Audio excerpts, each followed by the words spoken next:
Hi Yogi, Deidre Americo, yoga teacher. Today we're going to go through a series of movements, poses, asanas that are going to help you to open up your hips. And that's usually one of the biggest requests that I get in class is for hip stretches.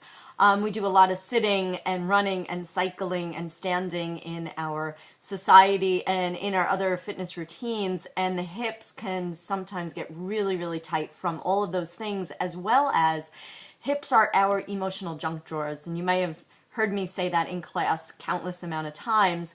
When we have unresolved emotions, negative emotions, we're not sure what to do with them, they can get stuck in that area of the body. So as we open up the hips physically, we start to open up emotionally a little bit, and we declutter the emotional junk drawers, and we can feel a little more open, a little more free, and let go of some negativity of regret, frustration, anger, hatred, and allow ourselves to be open for some good stuff to flow in. So let's begin in downward facing dog.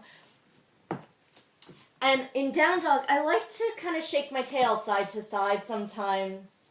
Kind of pivoting on the ball of the feet, start to loosen up around the hips, the lower back. So we're also going to move around the muscles that surround the hips, the hamstrings, through the low back. And sometimes these tight muscles can also create some tightness in your hips. So just gently shake it out. As you come back through the center, press your heels down. Press your hips high, your heels low, and that'll give you a nice long stretch through the backs of the legs. Inhale your right leg up to the sky. Bend your knee and roll the knee up towards the ceiling so you stack right hip over left. So a big yawn open for the body. On your next exhale, gently swing that foot outside of your right hand. Drop your left knee to the ground for lizard. And you can stay with straight arms. You can bring your forearms down to the ground. So long as you don't collapse down, you want your shoulders to be square as well. And take a couple of deep breaths here. Let your hips sink down without rolling onto your left side. You want to have the hips square to the ground so you feel the stretch. Bring your hands back to the ground if they're not already. Tuck your back toes. Step to the outside of your left hand. Bend your knees and drop down into Malasana, a squat.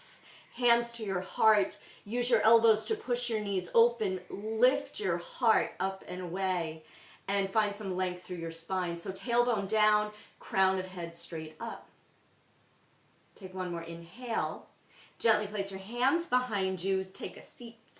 Soles of your feet together, Baddha Konasana, bound angle. With your hands behind you, use that to press your knees towards the ground.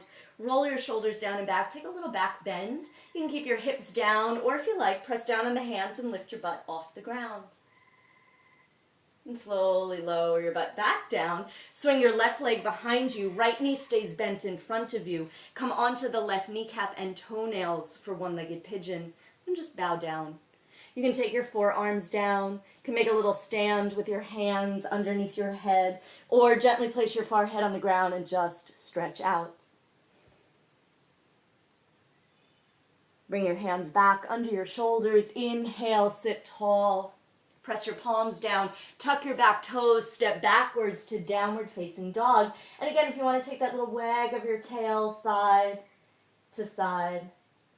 And just open up. Notice how different one leg feels to the other right now. Come back through the center. Lift up your left leg. Breathe in. Bend your knee. Open up this hip. Look between your hands and exhale your left foot outside of your left hand. Drop your right knee on the ground. So it's okay to have a lot of space here. If that foot's to the outside of the mat, that's okay. It gives you some room for your body. You can gently melt down, not rolling all the way over to the right side, but keeping that stability, that squaring of shoulders and hips. Breathe. Sink your hips down, but evenly so. Bring your hands back to the ground. Inhale, lift, tuck your back toes, take a big step. And drop down into Malasana once again, hands to heart. Open up your knees, press your thumbs to your heart center, and then lift the crown of the head as you drop your tail. Take another inhale. Exhale your hands behind, take a seat. Once again, Baddha Konasana, this time hands either on your ankles, or you can use your hands to kind of open your feet up like a book. It's going to help to draw your knees slightly down. Breathe in, sit tall, drop your chin to your chest, exhale, fold, nose over toes. You can use your elbows to gently press your thighs towards the ground, or elbows in front of your shins to draw your heart forward, and then bow your nose to your toes. Inhale, sit up tall, one-legged pigeon on the other side. Swing your right leg behind you. Come onto your left shin.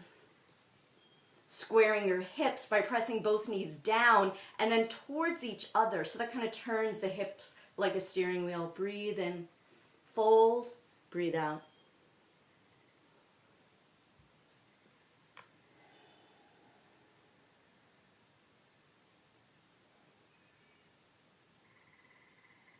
Bring your hands under your shoulders. Inhale, scoop your body slowly up. Press backwards to downward facing dog.